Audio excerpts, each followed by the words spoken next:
नमस्कार, प्रणाम। मैं हूं अभय कुमार इंसो और आप अब जनता बोलेगी न्यूज़ देख रहे हैं। अभी हमारे साथ हमारे चैनल के एक नए पत्रकार मौजूद हैं। इनसे हम जानने की कोशिश करेंगे कि हिजाब वाले मुद्दे पर इनकी क्या राय है और मेरी भी क्या राय है। हम दोनों आज डिस्कशन करने वाले हैं। बहुत गहराई से हम लोगों ने एक दिन पूरा विश्लेषण करने के बाद हम लोग आज डिस्कशन करेंगे। सबसे पहले आप अपना परिचय दे दीजिए एक बार व्यूवर्स को।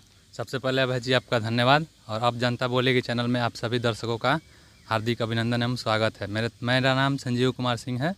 अच्छा, सबसे बड़ी बात यह है कि अगर ये सब हो रहा है तो इसके पीछे के लोग जो हैं ये सब शायद मुझे लगता है करवा रहे हैं। तो आपकी क्या राय है इस पर? मुझे तो लगता है ये टोटली मुद्दा राजनीतिक से प्रेरित है। हर इलेक्शन के पहले ऐसा हिंदू मुस्लिम या कुछ भी ऐसा देश में कहीं ना कहीं एक बाउंडर खड़ा किया जाता है ताकि पोलराइजेशन किया जा सके हिंदू मुस्लिम का।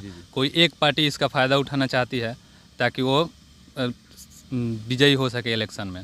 यही है मेरी राय इस पे स्पष्ट है कि इन्होंने जो कहा बिल्कुल सही बातें हैं। इसके पीछे कौन लोग हैं? जो बच्चे कर रहे हैं ना, ये उनकी 1% भी मानसिकता ऐसी नहीं है, लेकिन उनको बना दिया गया है ऐसी मानसिकता कि आपको लड़ना है, आप हिंदू हैं, आप मुसलमान हैं, आपको भगवा गमछा लेके आना है, आपको एक करके आना है। ऐसा कुछ बच्चों के मन में नहीं होता है। लेकिन राजनीतिक लोग, हमको लगता है कि राजनीतिक लोग ऐसे कर करके बच्चों के दिमाग में भर देते हैं कि आप हिंदू मुसलमान सिख ईसाई करते रहो और पढ़ाई से ध्यान भटका रहा है बच्चों का। अच्छा, आप एक बात कभी मेंशन करिएगा, इसके पहले अभी यूपी में इलेक्शन है, अभी 5 राज्यों में इलेक्शन है। इसके पहले कभी ऐसा मुद्दा देश में नहीं आया कि मैं हिजाब पहन के जाऊंगी, मैं टोपी पहन के जाऊंगा, मैं भगवाधारी गमछा पहन के जाऊंगा स्कूल में। इससे कभी नहीं हुआ। आखिर ये इलेक्शन के टाइम में ही क्यों होता है? ये इसका जवाब कौन देगा? जी।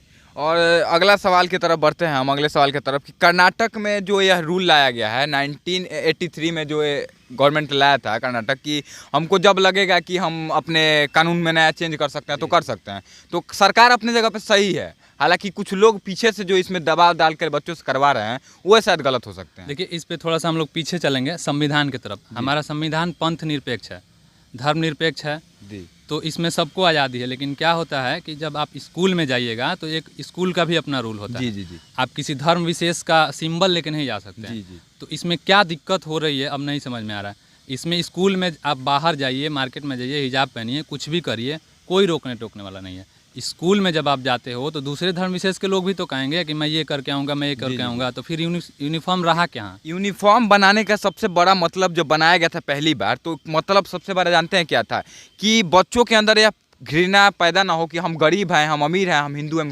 सबको एक समान ड्रेस इसलिए प्रदान किया गया था कि बच्चों को लगा कि नहीं, हम सभी यहाँ पर पढ़ने आए हैं, हम एक समान है। सिर्फ शिक्षा ग्रहण करना हमारा मकसद है, ना कि गरीबी अमीरी हिंदू मुस्लिम दिखाना। इसीलिए तो हमारे संविधान में समानता का अधिकार दिया गया है। हम सभी एक समान है। जब सरकारी किसी भी चीज़ की बात आए, एकता की बात है, चाहे कहीं भी, तो वहाँ धर्म पीछे रह जाता है। हम लोग एक समान है। तो इस सरकारी स्कूल में अगर आप कोई दूसरा एलियन टाइप का नहीं दिखेगा उसमें, लगेगा कि ये क्या, कौन सा ड्रेस पहन के आएगा, सब लोग उसके तरफ आकर्षित रहेंगे, ये क्या है, क्यों पहन के आया है ये सब। और सब लोग एक जैसा दिखेंगे तो अच्छा लगता है। स्कूल के प्रांगण में कोई भी प्रकार का उसमें मतभेद नहीं रह जाता है कि वो क्यों ऐसा करके आया है, वो क्यों ऐसा करके आया है। और आपने सही बात कहा, वहाँ स्कूल में जो ड्रेस होता है वो समानता का ही सबसे अच्छा परिचय है। उसमें किसी को अमीर गरीब ये नहीं दिखाने का मौका मिलता है कि वो ये कुछ पहन के आ गया, कुछ ये करके आ गया, कुछ ब्रांडेड ये पहन के आ गया, इतना महंगा करके आ गया। तो उसमें ऐसा कुछ नहीं होता है। इसी को ध्यान में रख के ये सब किया जाता है किसी भी स्कूल में। और गवर्नमेंट ने ये भी कहा है कि जो गवर्नमेंट स्कूल है उसमें तो गवर्नमेंट तय करेगी कि मेरा इस स्कूल का यूनिफॉर्म क्या होगा। लेकिन जो प्राइवेट स्कूल है वो अपना स्वतंत्र है इस तय करने के लिए कि मेरे स्कूल में लोग बच्चे कौन से कपड़े पहन के आए, उनका अलग अपना रूल बना सकते हैं। ऐसा है उनके अधिकार। और जो ये इन बच्चे जो कर रहे हैं सब, कुछ लोग बच्चे देख रहे हैं कि भगवा पहन के आकर जय हिंद और जय श्री राम चिल्ला रहे हैं। कुछ लड़कियां जाके अल्लाह अकबर कर रहे हैं। इन सब बच्चों से क्या कहना चाहिएगा अगर वो देखते हैं तो? मैं तो कहना चाहूँगा कि ये राजनीति में ना पड़े। ये टोटली राजनीति है। आप लोग स्कूल जाएं, स्कूल में जो रूल है और पढ़ाई करें यार। इससे क्या मतलब है? आप कोई मतलब आप उसमें पहन के चले जाओगे तो क्या हो जाएगा? और रही बात बुर्का की, तो बुर्का अब बहुत सारे मुस्लिम देश में भी बैन हो चुका है। अफगानिस्तान इससे क्या होता है कि पहले के टाइम में इतिहास में पीछे छूट गया ये सब। अब मॉडर्न टाइम है, इसमें आइडेंटिटी सबसे ज़्यादा वैल्यू रखता है। आपकी आइडेंटिटी ही नहीं पता चलेगी कि आप कौन हो, क्या हो, उसके अंदर क्या है, तो फिर दिक्कत होता है स्कूल में चाहे कहीं भी। तो आपको अब तो लगता है कि ये सब छोड़ना ही पड़ेगा। हम भी यही बच्चों से कहना चाहेंगे जो लोग भी इसमें दंगा भड़काने का काम कर रहे हैं, और हो सकता है कि यह जो दंगा कर्नाटक से शुरू हुआ है ये पूरे भारत में फैल जाए अगर अभी बंद नहीं करवाया जाए इसको, तो जिसका गलत प्रभाव पड़ेगा। अभी देखिए ना, लॉकडाउन की वजह से कोरोना काल में कितने साल बच्चों का बर्बाद हुआ है। अभी कर्नाटक सरकार ने फिर बंद कर दिया स्कूलों को इन मामलों की वजह से, तो बच्चों को ही लॉस हो रहा है इसमें। पॉलिटिकल पार्टी को सिर्फ फायदा होगा और जो बच्चे हैं पढ़ने वाले उनको लॉस होगा, ये समझने वाली बात है।